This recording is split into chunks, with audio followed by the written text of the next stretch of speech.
அதற்கு பிறகு இஅ்திகாஃப். அல்லாஹ்வுடைய தூதர் ஸல்லல்லாஹு அலைஹி வஸல்லம் மதீனாவிற்கு வந்ததிலிருந்து, மஸ்ஜிதுன் நபவி அமைக்கப்பட்டதிலிருந்து அல்லாஹ்வுடைய தூதர் ஸல்லல்லாஹு அலைஹி வஸல்லம் அல்லாஹ்வை சந்திக்கும் வரை இஅ்திகாஃபை விடவில்லை. முதல் பத்தில் இருந்தார்கள், இரண்டாவது பத்தில் இருந்தார்கள், இறுதி பத்தில் இருந்தார்கள், மரணம் வரை இறுதி பத்திலேயே தொடர்ந்தார்கள். ஏன்? லைலத்துல் கத்ருடைய இரவை விட்டுவிடக் கூடாது என்ற காரணத்துக்காக. இஅ்திகாஃப் எல்லாம் நம்முடைய இபாதத்துடைய வாழ்க்கையிலே கிடையாது. 10 நாட்கள் அல்லாஹ்வுடைய தூதர் ஸல்லல்லாஹு அலைஹி வஸல்லம் பள்ளியிலே அல்லாஹ்வை தனிமையில் சந்திக்க வேண்டும் என்ற காரணத்திற்காக இஅ்திகாஃப் இருப்பார்கள். அல் ஹல்வத்து மஅ அல்லாஹ், அல்லாஹ்வுடைய மார்க்கத்தில் ஒரு முஃமின் செய்ய வேண்டிய மிக முக்கியமான வணக்க வழிபாடு அல்லாஹ்வோடு தனித்திருத்தல். உங்களுடைய மனைவியோடு தனித்திருப்பீர்கள், உங்களுடைய நண்பனோடு தனித்திருப்பீர்கள், அல்லது யாரும் இல்லாமல் உங்களோடு நீங்கள் தனித்திருப்பீர்கள். அல்லாஹ்வோடு என்றைக்காவது தனித்திருந்திருக்கிறீர்களா? அல்லாஹ்வோடு தனிமையில் இருந்திருக்கிறீர்களா? அல்லாஹ்வோடு தனிமையில் பேசி இருக்கிறீர்களா? அல்லாஹ்விடத்திலே உங்களுடைய அன்பை, உங்களுடைய நேசத்தை வெளிப்படுத்தி இருக்கிறீர்களா? என்றைக்காவது தனிமையில் யா அல்லாஹ் உன்னை நான் நேசிக்கிறேன் என்று சொல்லி இருக்கிறீர்களா? யா அல்லாஹ் இவ்வளவு குற்றத்தை செய்துவிட்டேன், யாரும் அறியவில்லை, நீ ஒருவன் தான் அறிந்தவன், என்னுடைய பாவத்தை மன்னித்து விடு யா அல்லாஹ் என்று தனிமையில் உட்கார்ந்து அல்லாஹ்விடத்திலே அழுதிருக்கிறீர்களா? அல்லாஹ்வுடைய தூதர் அழுதவர் 7 அர்ஷின் நிழலில் இருப்பார் என்று சொன்னார்கள். தனிமையில் அழுதார்.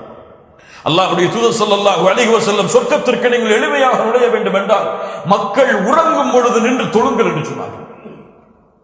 ஏன்? அந்த வணக்க வழிபாடு உங்களுக்கும் அல்லாஹ்விற்கும் மட்டும் தனித்திருக்க வேண்டும். லைலத்துல் கத்ருடைய இரவை அடைய இருக்கின்ற நாம் இந்த ஜமாஅத்துடைய தொழுகைகளை எவ்வளவு தொழ முடியுமோ தொழுதுவிட்டு முழுவதுமான தனிமையுடைய வணக்க வழிபாடுகளில் ஈடுபடுங்கள். ஒரு ஆலிம் துஆ கேட்டு ஆமீன் சொல்லக்கூடிய இந்த செயல்பாட்டை இந்த லைலத்துல் கத்ருடைய இரவுகளில் வைக்காதீர்கள். ஒரு கிராத்தை போட்டுவிட்டு அவரை துஆ சொல்லிவிட்டு ஆமீன் ஆமீன் என்று சொல்வதல்ல. துஆ உங்களோடு அல்லாஹ்வோடு பேசுவது, நீங்கள் அல்லாஹ்விடத்திலே உங்களுடைய தேவைகளை முன்வைப்பது, உங்களுக்கு என்ன தேவையோ அதை அல்லாஹ்விடத்திலே கேட்பது. அந்த துஆவை தனிமையிலே செய்து பழகுங்கள். பேசுங்கள் அல்லாஹ்விடத்திலே. பேச தெரியாமல் இருந்தால் அல்லாஹ்விடத்திலே அல்லாஹ் உன்னிடத்திலே எப்படி பேசுவது, என் நாவுக்கு வாய்ப்பு கொடியா அல்லாஹ் என்று அல்லாஹ் கொடுப்பான். அல்லாஹ்வுடைய தூதர் ஸல்லல்லாஹு அலைஹி வஸல்லம் இரவுடைய நேரங்களை தனித்திருப்பார்கள். எத்துணை சஹாபாக்கள் தெரியுமா? ஆயிஷா ரலியல்லாஹு அன்ஹா ஒரு முறை தாமதமாக வந்தார்கள். ஏன் ஆயிஷா தாமதமாக வந்தாய்? அங்கே ஒருவர் குர்ஆனை ஓதிக்கொண்டிருந்தார். யா அல்லாஹ்வுடைய தூதரே, யார் ஓதிக்கொண்டிருந்தார்கள்? உபை. அல்லாஹ்வுடைய தூதர் ஸல்லல்லாஹு அலைஹி வஸல்லம் சொன்னார்கள், இந்த சஹாபியுடைய குர்ஆனை நான் கேட்க வேண்டும் என்று அல்லாஹ் எனக்கு கட்டளையிட்டார். அல்லாஹ்வுடைய தூதர் ஸல்லல்லாஹு அலைஹி வஸல்லம் ஒரு முறை ஒரு சஹாபி அவர்கள் குர்ஆனை பள்ளியில் தனிமையில் உட்கார்ந்து ஓதிக் கொண்டிருந்தார்கள். மறுநாள் காலையில் பார்த்தவுடன் சொன்னார்கள், குர்ஆனை நான் கேட்டுக்கொண்டிருந்தேன் ஓதுவதை, அவ்வளவு அழகாக ஓதினாய். அல்லாஹ்வுடைய தூதரை, நீங்கள் கேட்கிறீர்கள் என்றால் இன்னும் அழகாக ஓதியிருப்பேனே. இரவு நேரங்களில் பள்ளிகளில் சஹாபாக்கள், இரவு நேரங்களில் மால்களிலும் அல்லது இந்த பொழுதுபோக்கு தரக்கூடிய இடங்களிலும் இன்று முஃமின்கள் தன்னை மூமின்களாக எண்ணிக்கொண்டு அல்லாஹ் ரப்புல் ஆலமீன் மூமின்களை சொல்கிறான், அவர்கள் இரவுடைய நேரத்தில் குறைவாக உறங்குவார்கள். சுப்ஹானல்லாஹ். அவர்கள் படுத்தால் தங்களுடைய முதுகை படுக்கையில் இருந்து சாய்த்திருப்பார்கள், நிமிர்த்தி இருப்பார்கள். இரவுடைய சஹருடைய நேரங்களில் அல்லாஹ்விடத்தில் இஸ்திக்ஃபார் செய்வார்கள். மூமின்களுடைய தன்மைகள் எல்லாம் ஏதாவது ஒரு தர்மமாக பொருந்துமான பாருங்க. அல் ஹல்வத்து மஅ அல்லாஹ். 10 இரவுகளிலும் முழுமையாக அல்லாஹ்விற்காக நேரத்தை ஒதுக்குங்கள். அல்லாஹ்வுடைய தனிமையில் அல்லாஹ்விடத்திலே தனிமையில் பேசுங்கள். கண்ணியத்துக்குரியவர்களே, இந்த 10 நாட்களையும் முழுமையான வணக்க வழிபாட்டில் இபாதத்தில் கழியுங்கள். அதுவும் அல்லாஹ் ரப்புல் ஆலமீன் அவனுடைய அருளால் தேர்ந்தெடுத்த லைலத்துல் கத்ருடைய இரவு. சுப்ஹானல்லாஹ். இந்த உலகத்திலே இந்த நாளை போன்ற ஒரு நாள் கிடையாது, அந்த இரவை போன்ற ஒரு இரவு கிடையாது. லைலத்துல் கத்ருடைய இரவில் அமல் செய்வது அல்லாஹ் யாருக்கு தௌஃபீக் செய்வானோ அவர்களுக்கு தான். லைலத்துல் கத்ருடைய இரவிலும் உங்கள் உள்ளம் இபாதத்தில் செல்லவில்லை என்றால் அறிந்து கொள்ளுங்கள், உங்களுடைய உள்ளம் சீரிடப்பட்டிருக்கிறது. அதை விட்டு வெளியே வர அல்லாஹ்விடத்திலே பிரார்த்தனை செய்யுங்கள். கிராஅத்துல் குர்ஆன், குர்ஆனை ஓதுதல். இந்த லைலத்துல் கத்ருடைய இரவை தேடக்கூடிய இந்த இறுதி 10 நாட்களில் ஒரு முஃமின் செய்ய வேண்டிய மிக முக்கியமான வணக்க வழிபாடு குர்ஆனை ஓதுதல். பாவிகள் யார் தெரியுமா? அல்லாஹ்விடத்திலே நஷ்டவாளிகள் யார் தெரியுமா? ரமதான் குர்ஆன் இறக்கப்பட்ட ரமதான் மாதத்தில் கூட குர்ஆனை விட்டு தூரமானவர்கள் மிகப்பெரிய நஷ்டவாளிகள், மிகப்பெரிய பாவிகள். குர்ஆன் உங்களுடைய வேத புத்தகம், அல்லாஹ் கொடுத்த வேத புத்தகம். நீங்கள் வீடுகளிலே அலமாரிகளிலே வைத்து உறங்குவதற்கா அல்லது வீடுகளிலே பத்திரமாக பக்குவப்படுத்தி வைப்பதற்கா குர்ஆன்? குர்ஆன் ஓதுவதற்காக, அதை தேடுவதற்காக அல்லாஹ் கொடுத்த மிகப்பெரிய வாய்ப்பு. முஹம்மது ரசூலுடைய சமூகத்தில் அல்லாஹ் பேசிய வார்த்தைகளை ஒரு முஃமின் தன்னுடைய நாவுகளால் உச்சரிப்பது. இந்த வார்த்தையை புரிந்தவர்கள் வெற்றி பெறுவார்கள்.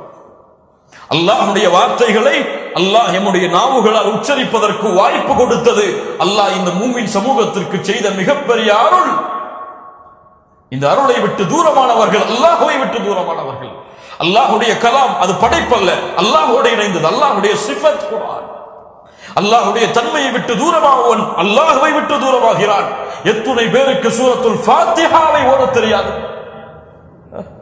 எத்துணை பேருக்கு சூரத்துல் இக்லாஸை ஓதத் தெரியாது? சூரத்துல் ஃபாத்திஹாவை ஓதினாலும் சூரத்துல் ஃபாத்திஹா சொல்லக்கூடிய பொருள் எத்துணை பேருக்கு தெரியாது? ஆங்கில புத்தகத்தை கொடுத்தால் தரைமாறியாக அந்த புத்தகத்தை வாசிக்கக்கூடிய திறமை நமக்கு எல்லோருக்கும் இருக்கிறது. அந்த உச்சரிப்புகளை, அதன் முறைகளை, அதனுடைய ஸ்டைல்களோடு இங்கிலீஷை வாசிக்கக்கூடிய, ஆங்கிலத்தை வாசிக்கக்கூடிய திறமை. தமிழை வள்ளினம் மெல்லினம் கூட அதை பார்த்து வாசிக்கக்கூடிய, படிக்கக்கூடிய திறமையும் இடத்திலே பலருக்கு இருக்கிறது. ஆனால் குர்ஆனை அல்லாஹ்வுடைய தூதர் முஹம்மது ரசூலுல்லாஹ் ஸல்லல்லாஹு அலைஹி வஸல்லம் ஓதிய முறையில் நம்முடைய பலருக்கு ஓத தெரியாது. 40 வருடமாகியும் அல்ஹம்து லில்லாஹி ரப்பில் ஆலமீன் என்று எழுத்து கூட்டிக் கொண்டிருப்பார். 40 வருடத்துடைய வாழ்நாளை வீணடித்ததற்கு அல்லாஹ்விடத்தில் என்ன பதிலை சொல்லுவார்? சுப்ஹானல்லாஹி ரப்பில் ஆலமீன். தன்னுடைய குழந்தை குர்ஆனை ஓதுமாறு கட்டளையிடுவார்கள். குழந்தையை பிறந்த உடனேயே குர்ஆனுடைய சத்தத்தை கேட்டு என்னுடைய பிள்ளை 8 வயதிலே ஹாஃபிதாகி விட வேண்டும், 6 வயதிலே ஹாஃபிதாகி விட வேண்டும். உன்னுடைய குழந்தைக்கு நீ விரும்பக்கூடிய இந்த செயலை ஏன் உனக்கு விரும்பவில்லை? ஏன் உனக்கு விரும்பவில்லை? என்னுடைய குழந்தை காலையிலே குர்ஆன் ஓத வேண்டும், நீங்கள் ஓதினீர்களா? என்னுடைய குழந்தை மாலையிலே பள்ளியிலிருந்து வந்தால் குர்ஆனுடைய கையோடு இருக்க வேண்டும், அல்லது மதரசாக்களிலே சென்று முதலிடத்திலே ஆசிரியரிடத்திலே படிக்க வேண்டும், நீங்கள் படித்தீர்களா? யா அய்யுஹல்லதீன ஆமனூ லிம தகூலுன மா லா தஃஅலூன். நீங்கள் செய்யாத விஷயத்தை ஏன் சொல்கிறீர்கள்? கபர மக்கத்தன் இன்தல்லாஹ். அல்லாஹ்விடத்திலே செய்யாத விஷயங்களை சொல்லுவது மிகப்பெரிய பாவம். யாருக்கு உணர்வு இருக்கிறது? இத்துணை ஆண்டுகளாகியும் சூரத்துல் ஃபாத்திஹா புரியவில்லையே, அல்லாஹ்விடத்திலே அழுதீர்களா இந்த பாவத்திற்காக? சூரத்துல் இக்லாஸ் புரியவில்லையே, அழுதீர்களா? எனக்கு நேர்வழி காட்டுவதற்காக, என்னுடைய அக்கீதாவை, என்னுடைய குணத்தை, என்னுடைய வாழ்வை, என்னுடைய குடும்பத்தை சீர்திருத்துவதற்காக இறக்கப்பட்ட குர்ஆன் எனக்கு ஒரு ஹர்ஃப் கூட புரியவில்லை. ஆங்கிலம் புரியும், தமிழ் புரியும், இருக்கக்கூடிய எல்லா மொழிகளும் புரியும், அரபி புரியாதா? சிரமப்பட்டால் கற்றுக்கொள்ள முடியாதா?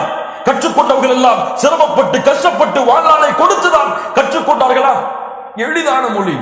வலகத் யஸ்ஸர்னல் குர்ஆன லிذிக்ர்.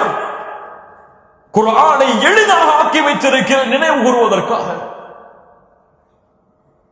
எத்தனை பேர் முஃமின்களே ரமதானுடைய மாதத்தில் கூட குர்ஆனை விட்டு தூரமானவர்கள். சலஃபுகளினுடைய முன்னோர்கள் 3 நாளைக்கு ஒருமுறை குர்ஆனை முடிப்பார்கள். ஆனால் அவர்களை குறை சொல்லுவோம். லைலத்துல் கத்ருடைய இறுதி 10 இரவை அடைந்தால் 1 நாளைக்கு ஒருமுறை குர்ஆனை முடிப்பார்கள். முன்னோர்களுடைய வரலாறு அதை சொல்லுகிறது. இத்துணை பேர் குர்ஆன்